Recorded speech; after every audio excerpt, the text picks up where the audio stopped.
Peace and blessings, family. It's me, Coach 67 Sports TV. Shout out to the awesome and amazing LDBC, Langston Broadcasting Community. Shout out to the Louisiana All-American Sports Network. And shout out to the greatest university in the world, the Southern University, home of the mighty Jaguars. In this particular video, I'm going to talk about why so many members of Jaguar Nation like myself have such high expectations for Southern University's football team.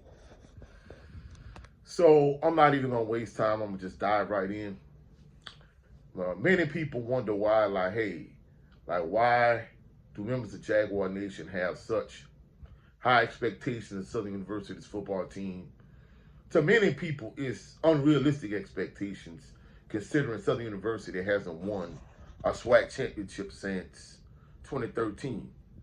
So a lot of people feel like Southern University's fan base is like Nebraska, like Notre Dame, like the University of Texas, like some of these traditional FBS powerhouses that have,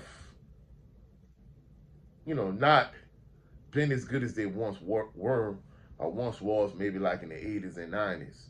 So a lot of people feel that Southern University's fan base is the same way. However, I think the thing that a lot of individuals don't realize is, we're just going to use a team across town, for example. Even though Southern is on the FCS level and LSU is on the FBS level, Southern University is in the city of Baton Rouge also. Another thing they don't realize, this is the Deep South. Just like if you saw the movie Friday Night Lights, you saw how, in Texas, for many individuals, football was like religion. And it's the same thing here in South Louisiana. For many people, football is like religion. And if you notice, not too long ago, LSU won the national championship. The next year, they literally went from winning the national championship, because I've seen a lot of years teams win the national championship, and then next year they taper off a little bit, but then the bottom doesn't completely fall out. So Coach O and LSU won the national championship one year, and the next year he went 500, and guess what? They fired him. So, LSU and Southern are literally in the same city. They might be across town, but it's still the same city. So just like for a lot of people in the city of Baton Rouge, football is like religion. Well, hey, and not only that, it's just not unrealistic expectations. Individuals like myself, we're not going to talk about this past season, but we're going to talk about the season before. When you had, as a receiving core, you had August Petrie III, you had Cassius Allen, you had Jalen Howard. I mean, the offensive line wasn't what it had been in years past, but you had somebody on the offensive line like Eli Fields. Your defense really is what was carrying you. And then, of course, in terms of special teams, you had Braxton Blackwell as your deep snapper. You had Joshua Griffin as your kicker. But the real special teams ace was Mr. Goldenfoot, Ruben Beauplants. So individuals like myself, I saw the talent. I saw you at August Petrie III. I saw that you had Cassius Allen. I saw that you had Jalen Howard. I saw that you had Chandler Whitfield. Then at running back, you had Kendrick Grimes. You had Kobe Dillon. Realistically, the offensive line wasn't what it once was, but you still had Eli Fields on the offensive line. The only issue you really had was you had Harold Blood, the quarterback, unfortunately. But the point I'm trying to make is, fans see the talent, especially when you go to Southern University games week in and week out. Hey, you know what to expect from your team because you see the talent. So that's why, in my opinion, not this past season, I think Southern's football team overachieved, to be truthful, because at certain points during the season, I talked about it when I recapped the season. Hey, they shouldn't have lost to McNeese State at all, point blank, bottom line, period. And, losing to Nicholls State, in my estimation, was like a low point in the season. So at that point, if you'd have told me, hey, Southern is going to win the SWAC West and make it to the SWAC championship game, I'd have been like, yeah, this is definitely a successful season. So this past season was a successful season, but the previous year was a down season, and that was part of the reason why it was time for Coach Eric Dooley to go. When you see the players, you see the talent, then that sets the expectation. That's the same reason why across town, many members of Tiger Nation, just like Jaguar Nation expects to win, like literally LSU fan base, Tiger Nation, they expect to win, like literally, they expect to win national championship like literally every season. Some might not expect to win the national championship every season. Others expect to win the SEC every season. Now, I know many people are going to be like, hey, that's unrealistic. But when you constantly having like a top 10 to top 5 recruiting class, and the people that go to games week in and week out, you know, they expect to win. And plus, you getting paid all this money. You know, Brian Kelly is getting paid a lot of money. And in addition to that, you have a lot of players. You know, you have great talent. Not only you have a lot of players, but you have a lot of, you know, players that were extremely productive in high school and maybe extremely productive at other schools. So when you have all this talent, like, people expect to win. Now, hey, they underachieved this season, but, you know, they got Nussmeier coming back. They have one of the top recruiting classes in the country. So guess what?